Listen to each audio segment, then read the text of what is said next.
5. 1, 2, 3, 4, 5.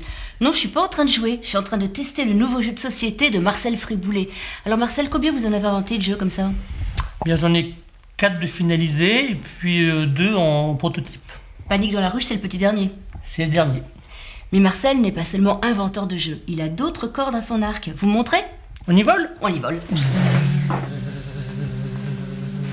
Voilà le bûcheur. C'est avec ça que vous avez eu une médaille d'argent à Genève. Oui, absolument. C'est quoi le principe? C'est de couper du bois en 3 et puis de le mettre dans une brouette pour éviter de le ramasser par terre. Démonstration? On y va.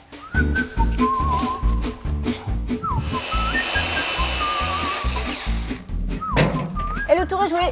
Et il a été commercialisé le bûcheur? Oui, Vous en avez vendu beaucoup? environ 560. C'est pas mal.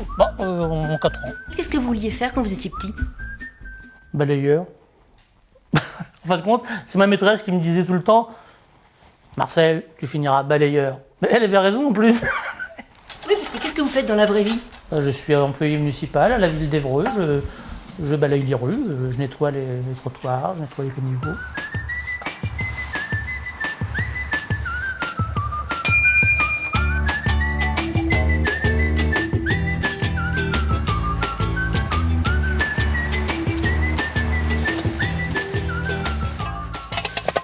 Qu'est-ce que vous avez inventé là, Marcel?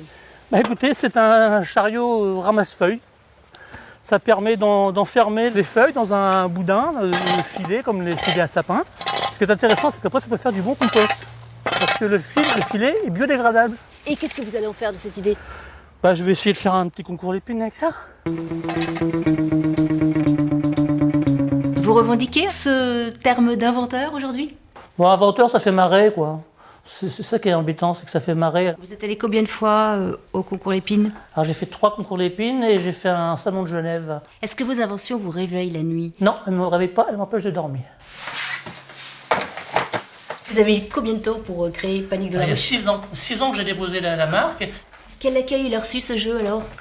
Il a été validé par le syndicat national des apiculteurs qui met à l'intérieur une petite documentation sur la vie des abeilles. Ce qui compte, quand on a une idée, c'est de poser le premier pion. Après, tout s'enclenche. Et ça fait effectivement travailler beaucoup de monde autour du jeu, puisqu'il faut faire de l'imprimerie, du cartonnage et aussi filmer les boîtes. C'est ce que je fais faire par le CAT de Netreville, donc les handicapés. Oui. Vous avez eu l'occasion d'y jouer, vous, à ce Panique dans la ruche? Avec l'inventeur. Donc Et c'est un alors? privilégié. Alors c'est formidable. D'abord c'est un jeu, on s'amuse bien.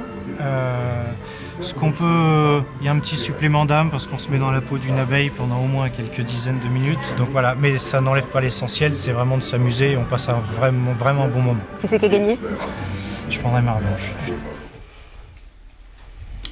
Combien? 6.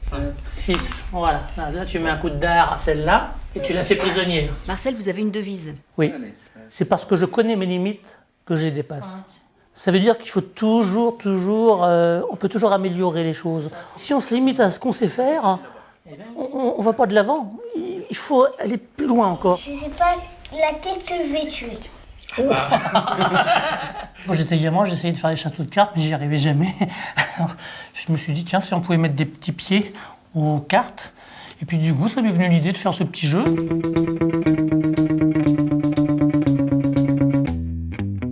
Voilà. Perdu. J'ai perdu. C'est toujours comme ça. Est-ce que vous aimeriez inventer une baguette magique? Ce serait pas terrible, parce qu'une baguette magique, en fin de compte, on pourrait souhaiter tout ce qu'on veut. Il n'y aurait pas ni de recherche, ni de rien du tout. Et puis, avoir tout ce qu'on veut, est-ce que c'est le bonheur? Je ne pense pas.